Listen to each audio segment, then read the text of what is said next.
This is chapter 8, part 2, continuing gift for the darkness. Now I'm just going to scan through most of this chapter for you guys, like briefly summarize it so we can kind of get moving through the action. When we last left off, if you remember, Jack Meridew left the group in anger and said he wasn't going to play with them anymore, and he ran off. Okay, Ralph keeps calling back to him because he's very nervous about how this would play out and what would happen, and wants them to stay together and everything.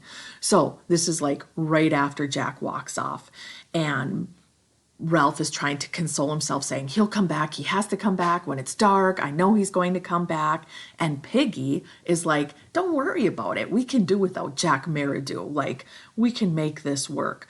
And then he's like, Simon comes up. And they kind of remember, oh yeah, Simon's here. And they're like, what's up? And Simon says, because of course he's kind of the most like straightforward, sees things kind of how they are and everything. And Simon's like, well, here's what we got to do.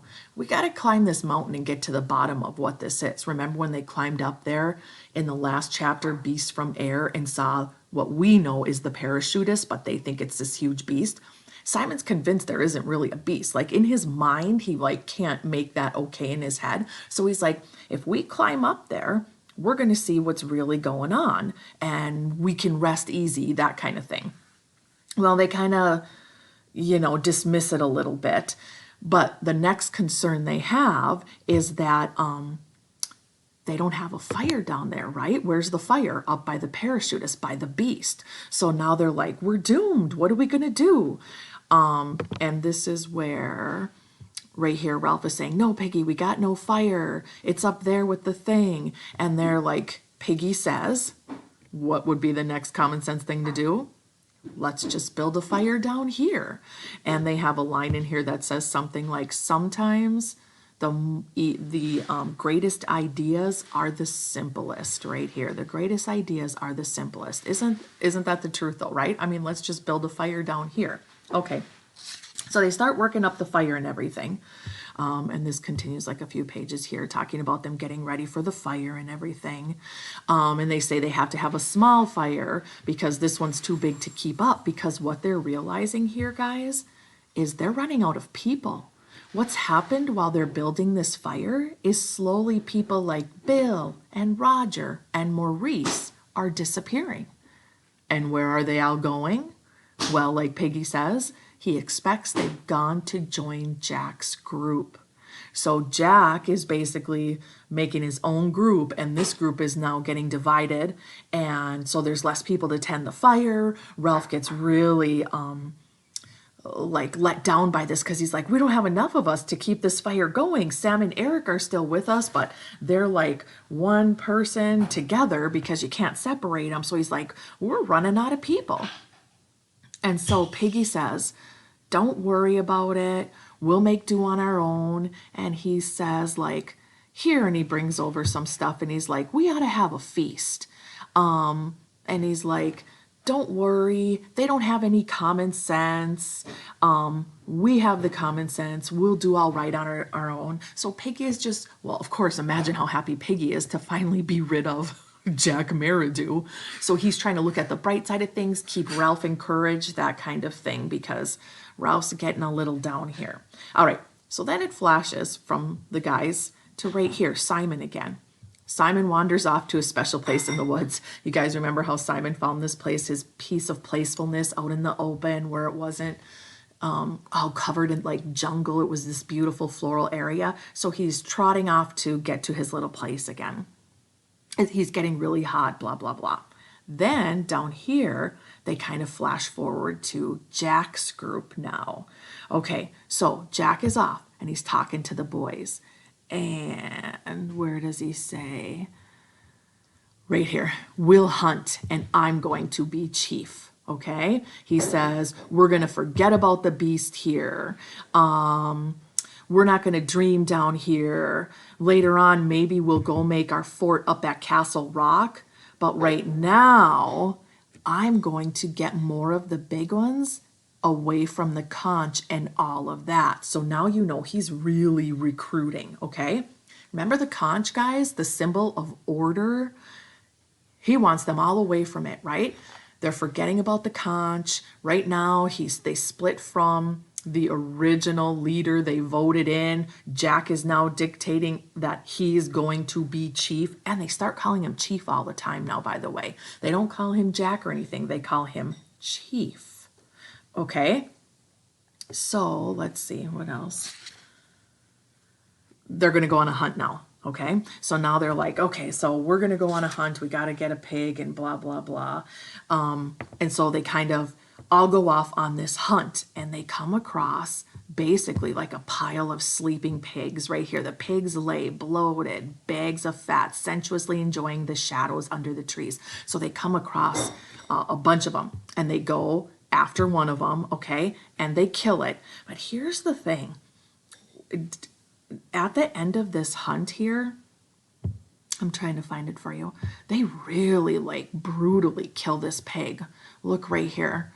And Roger withdraws his spear. And they talk right here, right up her ass. Did you hear what he said? Like, this is a brutal murder of this pig. And they take the blood, and they smear, like their hands are just drenched in it, and they smear it on each other's faces. It's really like savage and brutal, and showing you how much these guys have changed. Okay, so after this hunt, they got the pig. What's next? They've got to cook it, right? And right here, someone says, how can we make a fire? So Jack comes up with an idea that he's going to go invite them to the feast and steal their fire away when they're talking to him, inviting them, okay? All right, so then it fast forwards, or switches, I should say, it doesn't fast forward. It switches to Simon back in the woods, okay? Oh, I forgot one part, you guys, I'm sorry. Right here. Sharpen a stick at both ends. This is right after they kill the pig. Sharpen a stick at both ends, he says. This is Jack. And he's like, oh, they're like kind of like, what for? And he's like, ram one in the earth, and then they stick the pig's head on the other end of a stick. Okay? And why? You're about to find out when you get to Simon's spot. Okay. So here we are. Simon comes upon his spot, right? He's out in the woods, and he comes upon his spot, and he looks, and he kind of can't imagine what he's seeing. It says, he starts hearing a conversation right here. I know that. And he's like, what? He hears something in the middle of his secret area? And it says, Simon discovered that he had spoken aloud. He opened his eyes quickly, and there was the head grinning amusedly in the strange daylight, ignoring the flies, the spilled guts, even ignoring the indignity of being spiked on a stick. A gift for the beast. They found the pig basically and slaughtered it in the middle of Simon's spot and put its head on a stick as a gift for the beast to keep him away. Oh my God, it's a gruesome, like macabre sight. And imagine poor little Simon coming across this in his like beautiful, peaceful place basically. So not only have they like raided his space, but now it's clotted with this gore from this pig's head, and the beast is here in this spot, or it seems like it, because you know this is the gift for it. And oh my God, it's almost too much. They describe it right here. The pile of guts was a black blob of flies that buzzed like a saw. After a while, these flies found Simon. They talk about how the blackness of the blood, like drying in the sunlight, looks, and how gross and macabre it is. And then down here, it says, Simon's right temple, a pulse began to beat on his brain. He passes out from it. It's like too much for him, and he passes out. Poor Simon. Okay, so now they're back to Ralph and Piggy, right? And so Jack comes over with his crew, just like he says, and he starts talking to them, right? And invites them to a feast, like rather coldly. And the boys are like, the chief has spoken. And so now you're realizing, oh my God. And it says, the two savages respond, the chief has spoken, that type of thing. So you get the the idea that, wow, these guys have really like gone savage basically. Well, while they're talking to them to like sidetrack them by inviting them to the feast tonight, they steal fire from them. Okay, so now they have fire too over in their place. And if you remember when Ralph and Piggy were talking before, they were like, oh, they'll come back by night. They don't have the fire. They'll be scared. Well, now they got everything, including meat, which Ralph and Piggy don't have. And after Jack's group leaves, the little kids are talking and they're like, oh, it sounds like fun. Like they're really having fun over there. And they're going to have meat and stuff like that. And Ralph's like, don't get too excited about it. They're here like luring us over there, basically. They stole the fire while they were talking to us. And they really don't want us to like join them, kind of a thing. But the little kids are saying like, ooh, a feast, the meat, the crackling. And they're all excited talking about it. So when Ralph and Piggy were talking, right, about like what to do next, one of the things that kind of popped up that was interesting is Ralph, when he was talking about the fire, he was saying why Jack's group was bad. And he was like, are they crazy? Haven't they forgotten that the fire is the most important thing? Without fire, there's no rescue.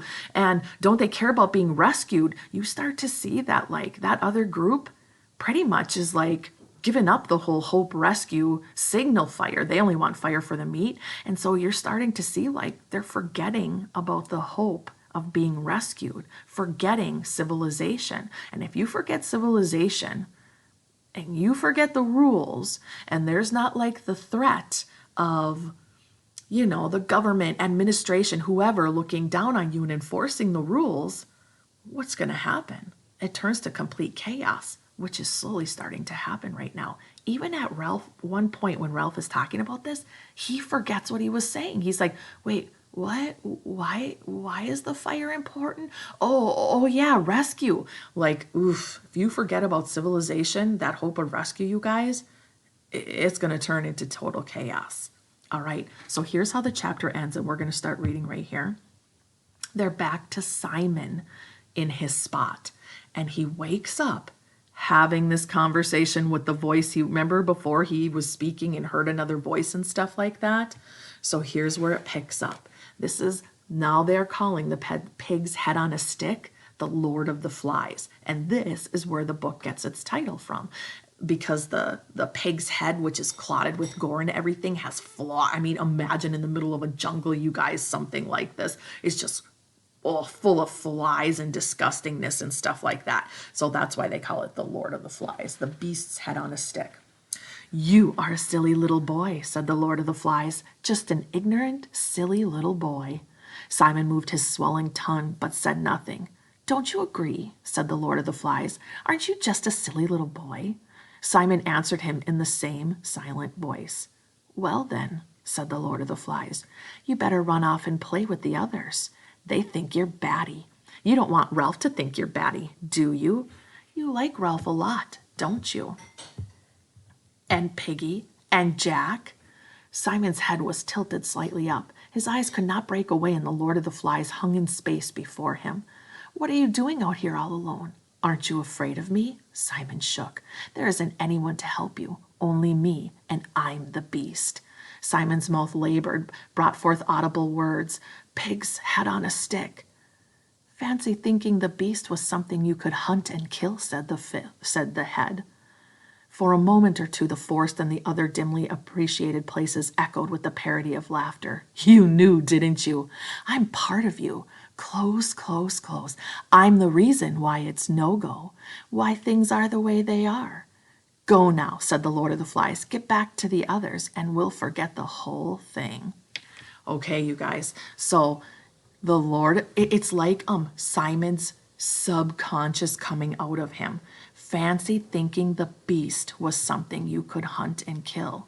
You guys, this fear they have, the beast they have, isn't something on the outside. It's the inside of them. It's what's on the inside of some of these kids that they need to be afraid of. And that's how chapter 8 wraps up.